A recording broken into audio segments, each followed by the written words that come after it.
Patrol in the 21st century is very diverse duty. People with autism are part of that diversity. So I have to say, you're not getting Autism is America's fastest growing developmental disability. Come on.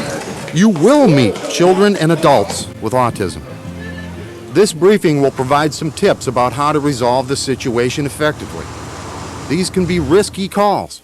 Persons with autism have been injured and have died during contacts with police. Jim Cozine patrols the streets of Fort Pierce, Florida. All right. He's also the parent of a child with autism. I have a son with autism, and if I had to pass along one message to officers, just let them know to be patient.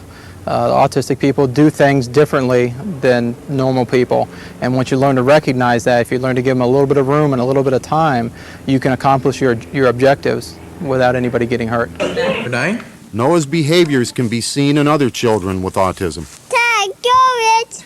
We have to keep the doors locked at all times because he learned about 6-8 months ago how to unlock doors and open doorknobs, so he will zip right on out the door, and he has no fear, so he'll walk right out on the sidewalk or walk right out into the street. Not only are you worried about the traffic and the animals and the next door neighbors who you don't know and things like that, but Noah still doesn't speak, so he can't say who he is. Most kids that are 5.5 years old, you ask them for their name, they'll be able to tell you their name, or you ask them their phone number, they can probably say their phone number too, but Noah can't.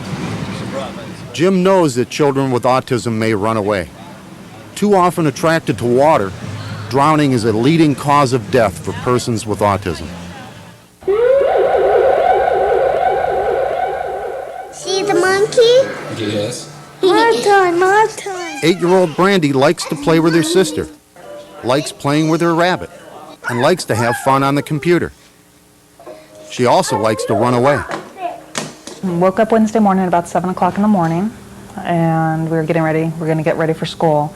Came out into the family room and saw that the chain lock was down. Looked around really fast and saw that Brandy wasn't here.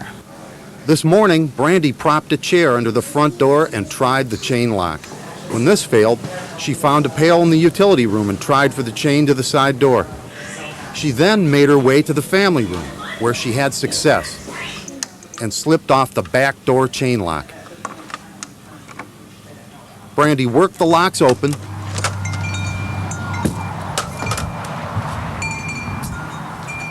scurried through the backyard, and eyed the fence gate. She worked the gate open and wandered away from the safety of her home and into danger. When Brandy's frantic parents discovered her missing, Mom called 911 and drove off to search. Brandy removed her clothes, wandered that quarter of a mile, and was discovered in a neighbor's pool. Although attracted to water, Brandy does not know how to swim.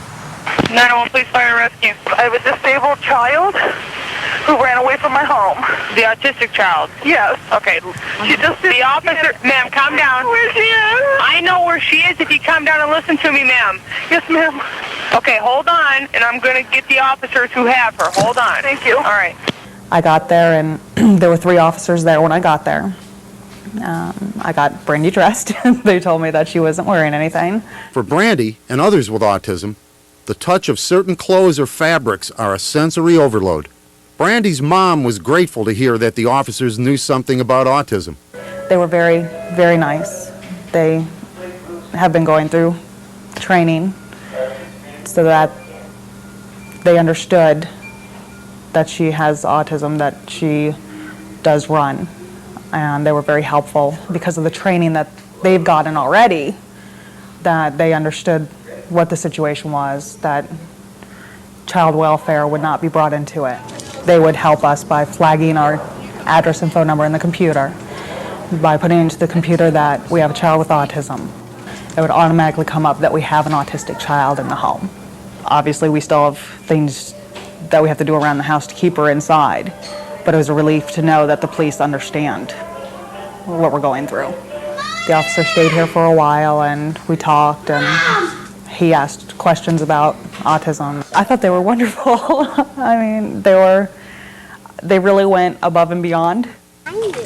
Like the Alzheimer's patient, children and adults with autism may wander away from caregivers. Person may also wander into traffic or attempt to enter nearby homes or dwellings. Search nearby water sources. Encourage families to provide key information to the 911 database. Recommend a good locksmith, burglar alarm company, or electronic alert system. Back to the dial so many times. Christina is nonverbal. You understand, we're not getting dials. No, we're not going to do any work. She uses pictures to communicate her basic needs. Okay, you want, let's go. Today she wants to go to the store. Off she goes with Mom. At the store, Christina has trouble selecting what she wants. Come on, don't open them until I pay for them. She makes her choice Thank you. and pays the cashier. Your receipt? All righty, get your bag, boo. Christina's mom worries about her future. Thank you. What will people think? Is she a shoplifter? Is she high on drugs? Will they understand? Or will they call the police? Jonathan is 15. He likes to read, ride his bike, and play basketball. I can slam dunk. I can't get it. Observe this. Jonathan becomes upset when he can't make a left-handed dunk. I can't get it. Hey.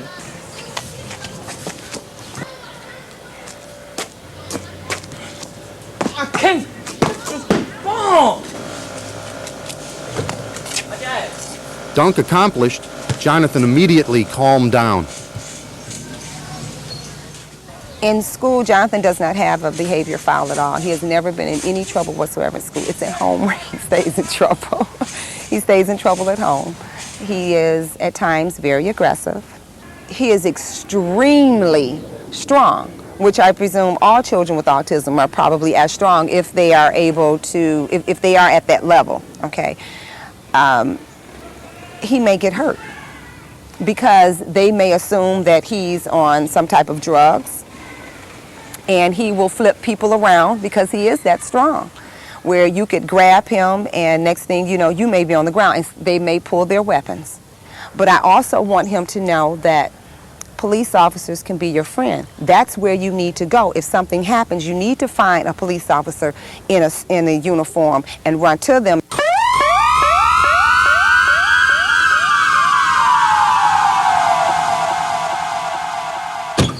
The person may not recognize your uniform or marked vehicle, or understand what is expected of them if they do. Where are you going? Come here. Come on. The person may not understand your verbal commands or use of slang expressions. What do you have under your sleeve there? They may not understand your command presence, Don't move over there. body language, and nonverbal communications, such as rolling of eyes, raising of eyebrows, shrugs, or hand signals. People with autism may be attracted to shiny objects and actually reach for your badge, radio, keys, belt buckle, or weapon. Be alert to sensory overload. Your sirens and lights may cause further anxiety and increase a negative reaction from the child or adult who has autism. Make sure the person is unarmed and maintain a safe distance, because they may suddenly invade your personal space. We try to de-escalate the situation by moving the people away from the crowds, away from the noise, and try to calm things down a bit. Because even though I'm confident in my abilities and the abilities of the officers that I work with, we always know that when we go hands-on with somebody, it's a dangerous situation. We know that there's at least one firearm involved in the situation, is the one that I'm carrying. And a lot of officers get killed every year by their own firearms, by wrestling with somebody, and their gun gets out of the holster. So we are very aware of that, and we try to avoid those situations at all times. Sir, you said he was autistic. How do you know he's autistic? He's a neighbor kid. What's your name? Can you tell me your name? Don't worry, I'm not going to hurt you. We're here to help you. Where do you live? Can you show me your house? Can you take me there?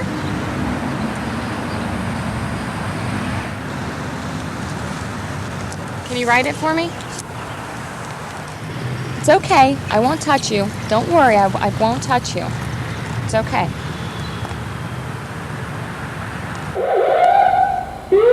Stop your bike now. Despite your best efforts, you may have to restrain the person with autism and take them into custody.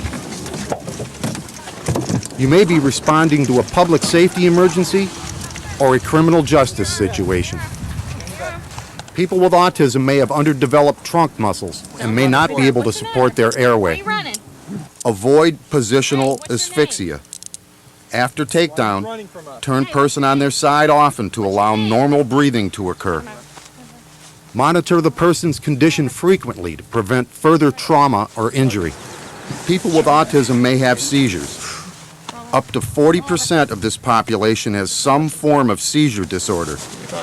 The person may not recognize the futility of resistance and continue to struggle. What's your name, buddy? For officer safety, avoid standing too near or behind. The person may suddenly lurch backward. Once the person is in custody, alert jail authorities and suggest an isolation facility. A person with autism would be at extreme risk in the general prison population.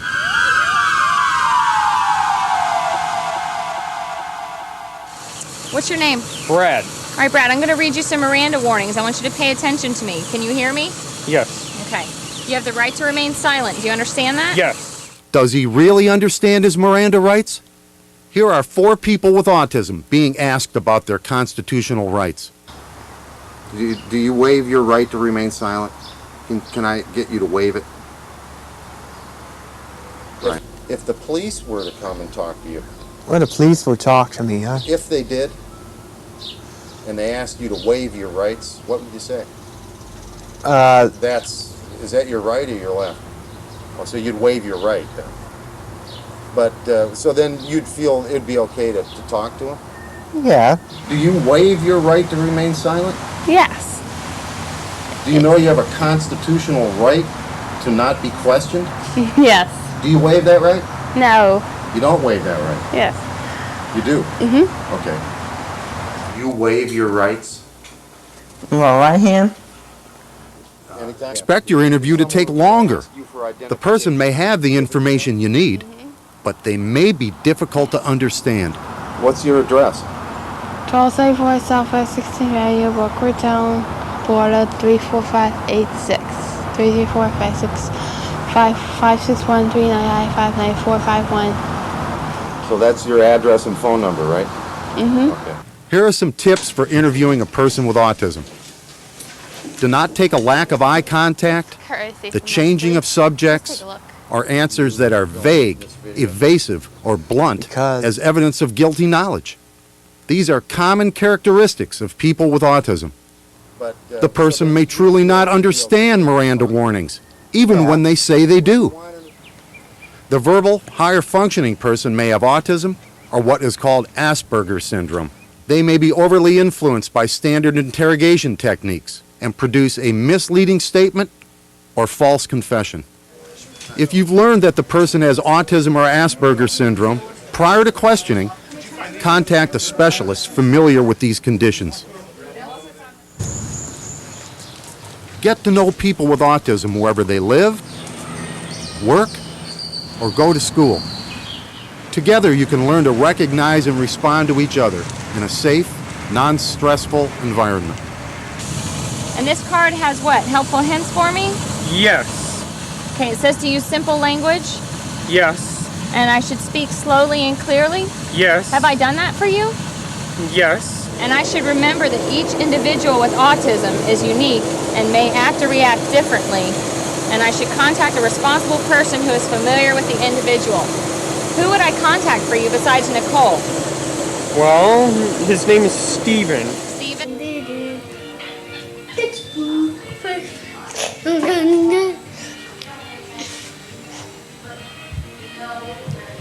That's Pete's bed. Will do.